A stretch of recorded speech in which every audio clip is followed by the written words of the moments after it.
Hey there, comic book friends. I'm Travis, and this is another edition of What the Fugue, where I talk about what's going on with me in a week of comics. Took last week off. I was really tired. I was grumpy as hell because it was the last week of playing City of Heroes. What else? I made the mistake, and this is the real conversation is going to be about to start out with here. Made the mistake of reading some rumor mill stuff. And comic book oriented. This is all comic book oriented stuff. And sometimes that rumor mill stuff just really frustrates me to no end. There's news that comes out that I just don't want to hear about. I don't want to think about. Don't rain on my parade. You know, don't pee in my Wheaties. Whatever, however you want to call it. I don't want to hear it. And either it spoils a story for me, or it makes me think something about a creator or something that I don't want to really know about. I mean, sometimes I do want to know about it, but sometimes I don't. You know, there's a rumor mill that going around that potentially Gail Simone is going to be done with Batgirl, and that her contract with DC Comics is up like any day, if not already. And you know, there's a potential that they don't re-sign it. They don't do a lot of long-term exclusive contracts with people anymore. It doesn't seem to be how they work. They want everybody to be freelance and, you know, pay them when they want to pay them, and, you know, throw them to the road when they want to throw them to the road. Whichever, that's a business decision, and whatever works for their business, that's fine. Whatever. Probably other than it just makes me very nervous as to what is coming up. I mean, Gail Simone's not writing a whole lot of stuff right now. I really like her. I think she should be working on more stuff. I think they should give her titles that are just way out there and let her go to town with them. Because I think she's in her element there, or give her some other big thing to do. But I know she's got some more personal projects going on too, and that's fine. I start hearing that stuff, and it makes me very anxious. I mean, yes, I don't have ownership over characters. I don't have ownership over titles. I don't have ownership over a company. You know, so whatever happens, happens. You know, but still, I find it very frustrating, and the rumor mill thing sometimes really bothers me. It's sometimes interesting to understand how things work behind the scenes, and to wonder why some decisions are made as to why the comic business, the big two, for instance, why they operate the way they do and stuff. But at the same time, sometimes I just want to read my comics and be happy reading my comics. And so hearing some of that rumor mill stuff, I try to avoid it. I try to avoid it a lot. You know, one of the big comic book rumor mill places is Bleeding Cool. You know, they bleedingcool.com.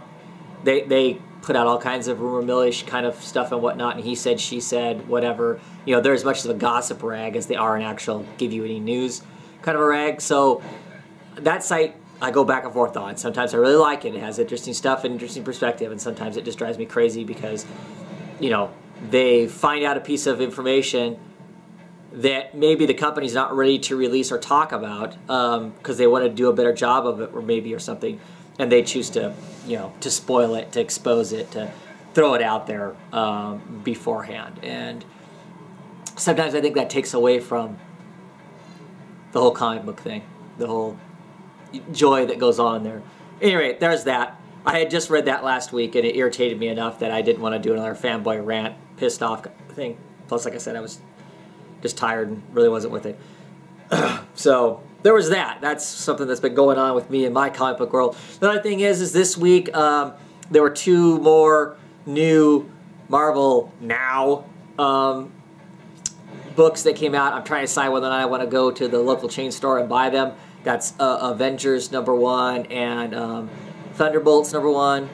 I just kind of want to see what they're like. I mean, I gave DC and their whole relaunch a fair shake.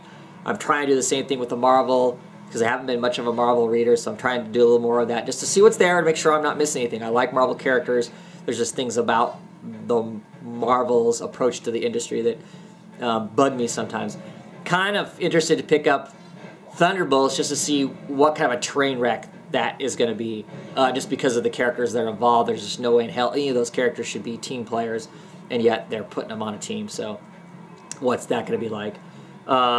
And, you know, Avengers, just to give it a fair shot as to what's the Avengers going to be like now.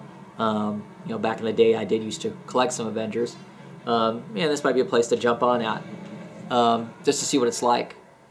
but I think it's going to be a giant rotating cast, and I think it's double shipped. So is it even worth picking up issue number 1? Because I know if it's being double shipped at $4 a book, I don't want it. I mean, it would have to be like Saga type good for me to want to read it being double shipped.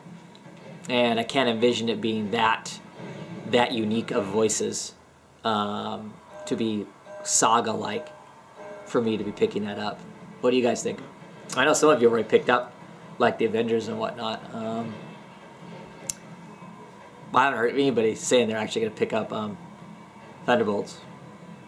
There's a couple of those new Marvel titles I don't think anybody's picking up, or at least I haven't heard of anybody picking up, unless I've missed your review or your pull list out there, guys. I don't think anybody, the Avengers Arena, for instance, it's already been out for a while now. I haven't heard of anybody picking that thing up. So, anyway, you know, sales-wise, it sounds like Marvel's doing really well. Of course, all those new number 1s, those new titles, they should be expected to be dominating the top 10, you would think. But I think they only have, like, they have 5. They have half of the top 10. I think DC has most of the rest of it. Walking Dead may fall in there somewhere also. News of the future. Harlan Ellison's going to be having a new comic book coming out mid-next year. DC title. No DC characters, his own book. But DC's publishing it. 7 something of Chaos. It's about 7 people. Basically, it's far future. World's coming apart at the seams. Basically, reality's warping. People are spontaneously combusting, and there's this group of 7 people from all throughout time that are gathered together, or they come together, or something like that. And are they going to have the ability to group together quick enough to deal with whatever's causing this chaos that's destroying the world? It's Harlan Ellison doing a comic book. I'm probably on board. I always give that kind of stuff a shot. I like a lot of Harlan Ellison's old sci-fi stuff, so this could be pretty cool. It's also got the creator of Concrete Boy. Is that what it's called? Not read that book either. He's on board in the book, and I can't remember who the colorist is. But that's supposed to be, you know, mid-next year sometime, so that's now 2 pretty, potentially pretty cool books that DC's going to be putting out mid-next year between the Sandman and that. That should be pretty cool. I don't think I got anything else really going on this week. Same old stuff. I will be on Comic Book Talk podcast. I believe that is Friday. I haven't heard it's a different day.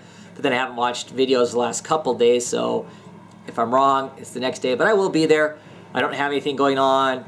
This last week I had, well, Friday, the day that they had that's normally on, was the last day of City of Heroes. So I played City of Heroes until they literally physically pulled the plug on the game and there was no more. So I played City of Heroes for, like, I don't know, almost 12 hours straight. I think my back and butt are still recuperating from that. And then, you know, Saturday I was busy too, even if there was going to be something going on Saturday. But this week I should be around. I'll be on there talking pointless stuff. Trying to make a list of things to talk about in case we don't have anything to talk about, just so we have some stuff to chat about. But I probably won't be very successful with that. So, at any rate, maybe I'll get those 2 Marvel books and we can talk Marvel books. Anyway, I'm out of here and I will catch you across the weekend. Have a good one.